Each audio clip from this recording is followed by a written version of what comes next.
안녕하세요. 3배 마스크 키트 잘 받으셨죠? 겉감과 안감을 똑같은 크기로 재단해서 보내드렸어요. 이 마스크는 안내했던 것처럼 필터 교체형이 아니에요. 하지만 불가능한 건 아닙니다. 필터를 넣고 싶은 분들은 어때? 라고 쓰여진 안감 원단을 파란색 선까지 더 재단해서 사용하시면 됩니다. 자, 그럼 시작해볼까요? 먼저 겉감 콧대를 박음질로 바느질 할 거예요. 박음질로 하는 이유는 튼튼해서입니다. 홈질로 하고 싶은 분들은 홈질로 하셔도 돼요. 대신에 3mm 이하의 촘촘한 홈질을 해주세요. 시작점은 맨 끝이 아닌 5mm 들어온 지점에서 시작했어요. 나중에 시접을 자를 거라서요.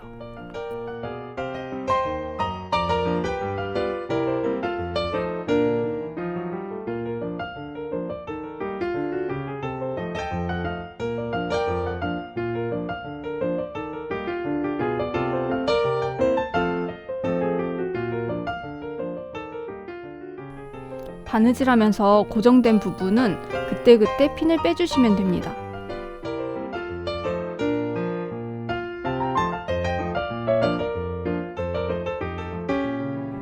안감 콧대도 똑같이 바느질 해주시면 됩니다. 바느질이 끝나면 모든 핀을 빼주세요. 시접 정리를 할게요. 3배 원단이 워낙 힘이 세고 두꺼워서 1cm나 시접이 필요하지 않아요. 바느질하면서 울퉁불퉁해진 선도 정리할 겸 5mm 정도로 깔끔하게 자릅니다.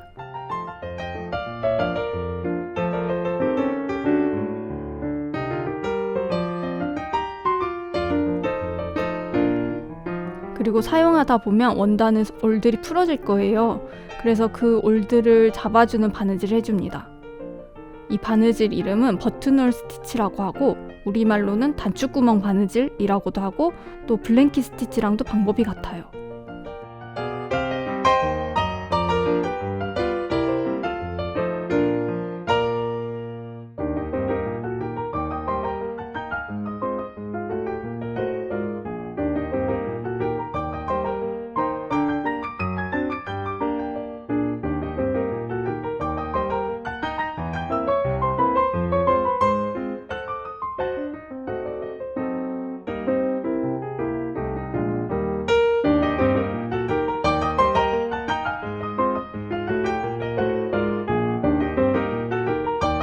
시접은 같은 방향으로 놓고 꺾어줄 거예요.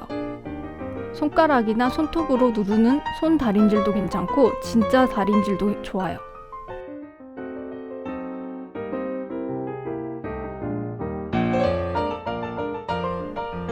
지금은 같은 방향으로 꺾는 것이지만 나중에 겉면과 겉면을 서로 대보면 시접이 반대 방향으로 가게 돼요.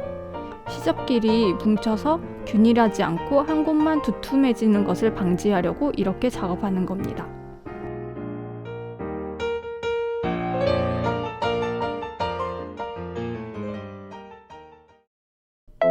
시접 정리를 마쳤으면 시접이 꺾인 방향으로 상침을 할 거예요.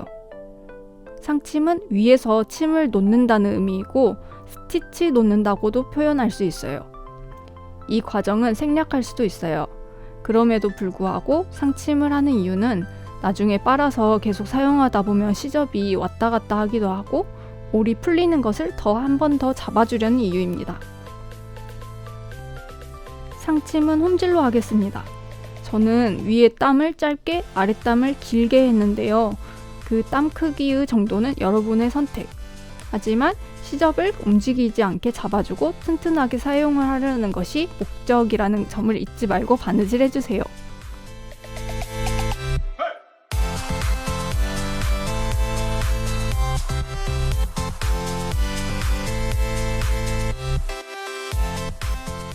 겉감, 안감 과정이 동일합니다.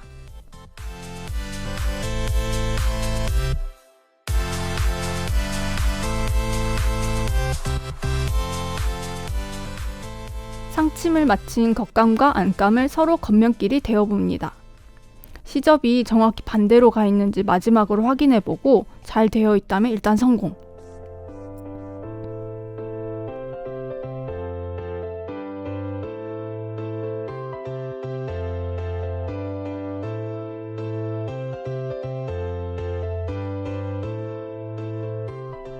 가운데를 찾아 핀으로 고정해줍니다.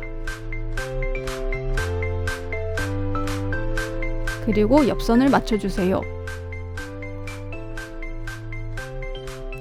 똑같은 크기로 재단했기 때문에 옆에 시접 길이만 맞춰주어도 잘 포개준다면 똑같은 길로 바느질할 수 있어요.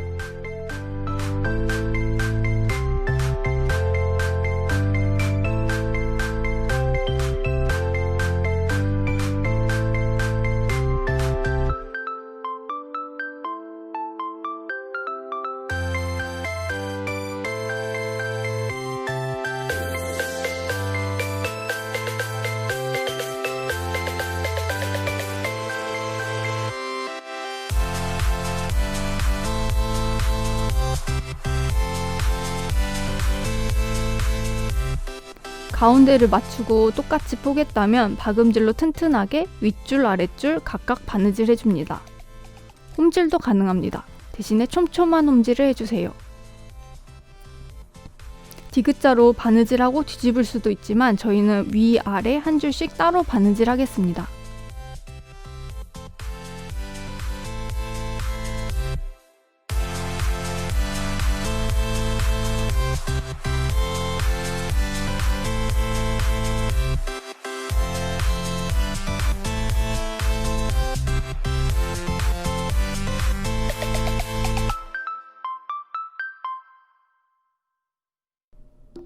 아랫부분도 똑같이 가운데 먼저 찾고 옆선 맞춰서 핀으로 고정 후 바느질 해주세요.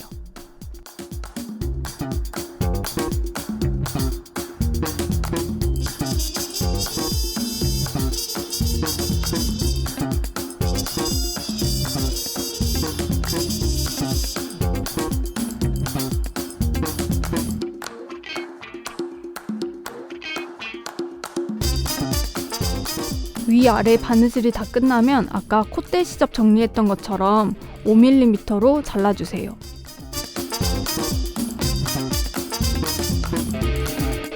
그리고 버튼홀 스티치를 합니다. 혹시 다른 바느질 방법을 알고 계시면 아는 방법대로 하셔도 돼요. 목적은 올이 풀리지 않게 잡아주는 것이라는 점을 잊지 말고요.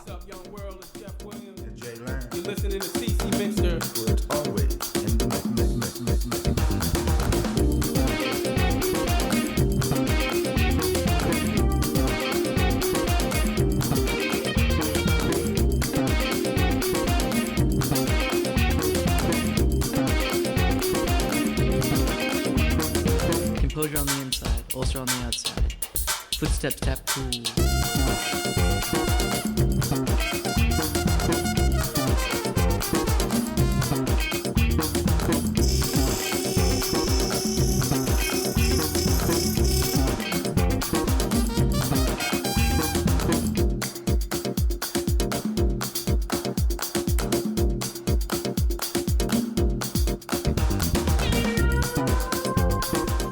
시접을 꺾어서 손다림질을 해줄 거예요. 방향은 어대가 보이는 면을 위로 해서 하겠습니다.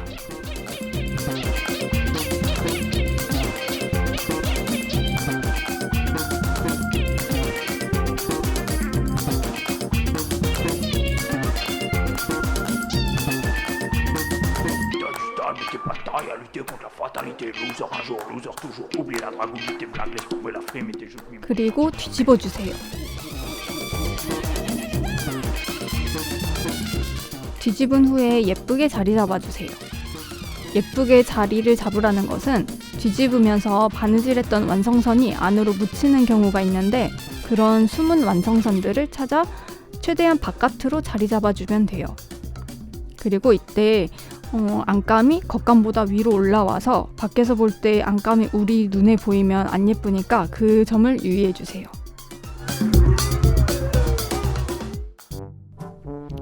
자리를 다 잡았으면 홈질로 위아래를 상침해주세요.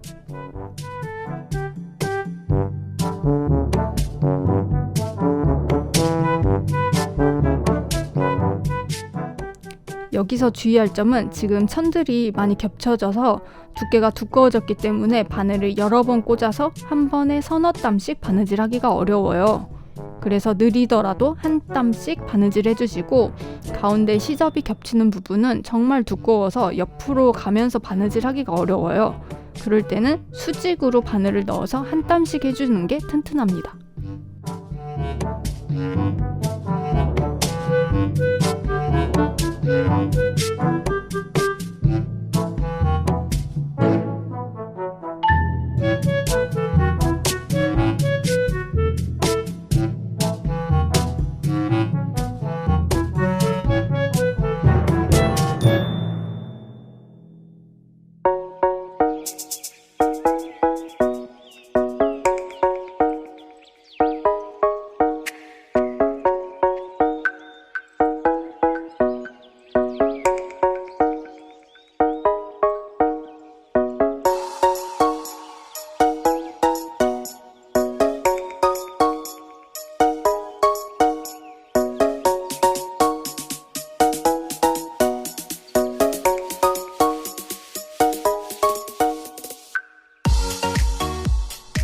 귀걸이 고무줄을 넣을 부분을 접을 건데 선이 안에 있어서 가늠하기가 어려울 거예요.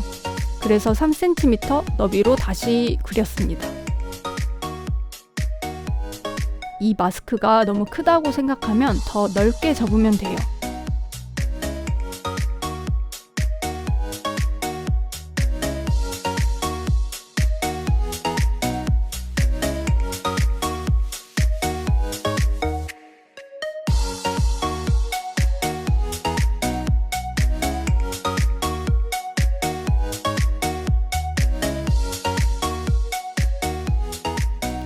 천이 두꺼워서 손으로 접으면 금방 펴져요.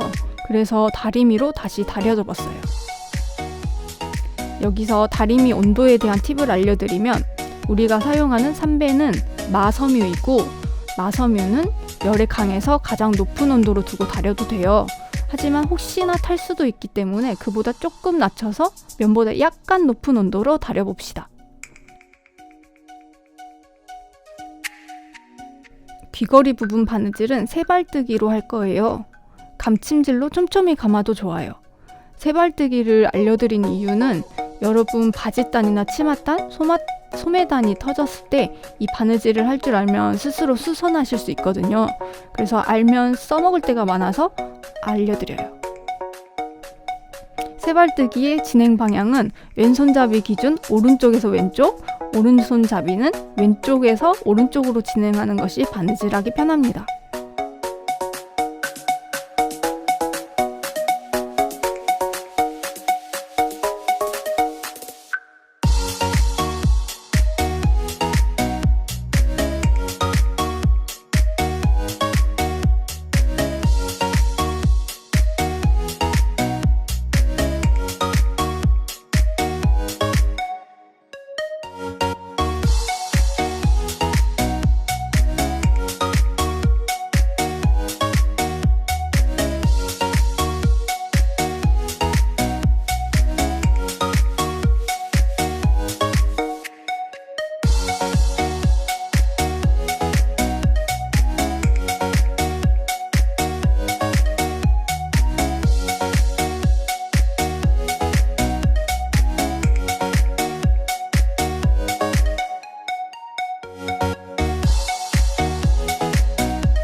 고무줄 길을 만들었으면 고무줄을 끼워줍니다. 독바늘, 끈 끼우개, 펜 뚜껑, 족집게 다 좋아요. 각자 있는 도구를 활용해서 끈을 넣어주세요.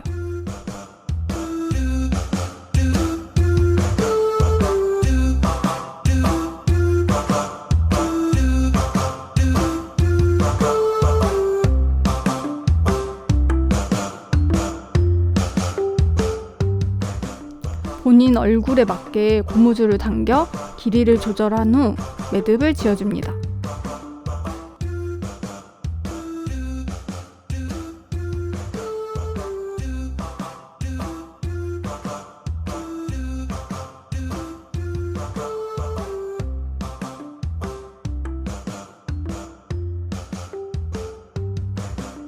매듭은 통로 안으로 넣어주세요.